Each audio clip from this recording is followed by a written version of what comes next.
status quo right now. However, we believe that it's in a poor individual best interest to like abandon the belief. We believe that these structural issues are mostly caused by the state. Why is this so?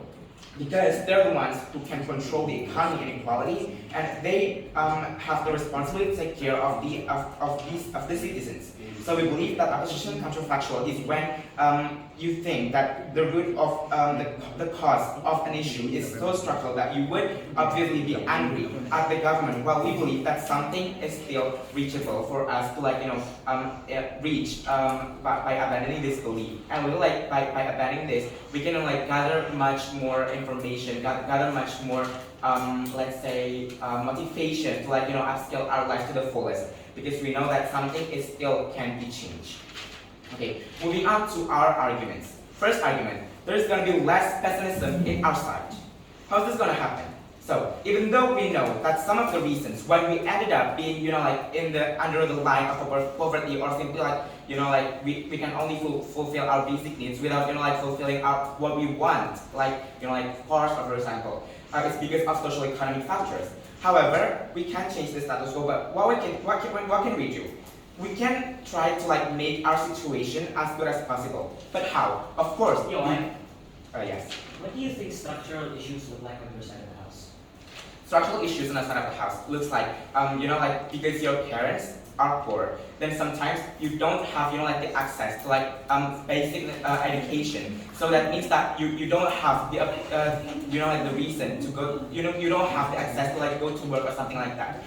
But however, if you can't go to work, then there's still so many ways for you to upscale your living. So there's so many works, not only in the governmental sections where you need educational let's say program or something like that. There's still another way of improving it, and by abandoning these beliefs, it's going to be more harmless out of the house. In our side of the house, we believe that something is still reachable. And why is this exclusive in our side of the house, the plus pessimism thing? In their side of the house, when we acknowledge that life is inherently unfair, we feel hopeless, everyone, hopeless, without the hope that something is still reachable and we can still change something that is bad.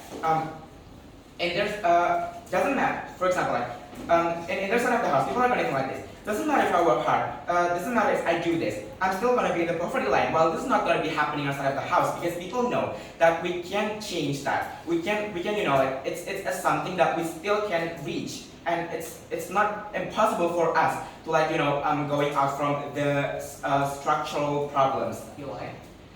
No, thank you.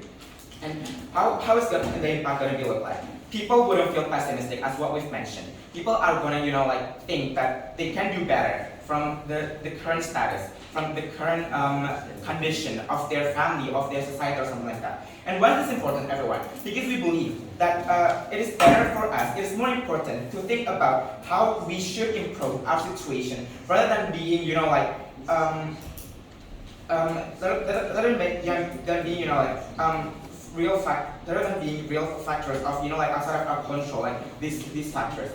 Do you think that protesting for the government would do anything, or just blaming the socioeconomic things would do anything? There's no way to change the current status quo. But at least in our side of the house, you can we have the opportunity to make your life a little better by getting a raise from your wages and other opportunities, not only working through the government, but there's so many other ways to upscale your living. And moving on to our second argument, there is a feeling of satisfaction in our side of the house, and it's going to be much more better in our side of the house. How's the president going to look like, everyone?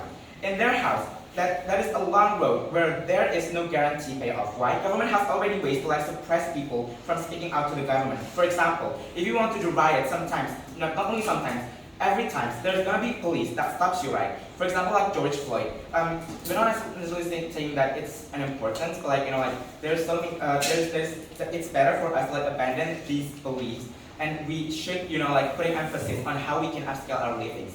And if you want to do something, there has been policies that restrict you, right? And how's the impact? Because such a long process, you're going to feel that life is meaningless. Because in their side, you acknowledge that the worlds are stuck against you. For example, if you're poor, then you can't buy this.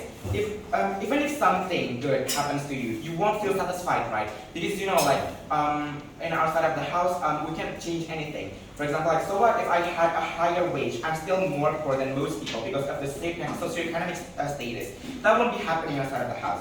Meanwhile, outside of the house, you will feel more happy when good things happen to you. For example, like if you get something valuable for your families, like, oh, it's something that I got from the things that I've been trying to do because I believe that I can change something. Like you don't see life and the world you're living against you because you don't believe that these are like socially structured that inhibits you from from upscaling these things. And why is this important, everyone?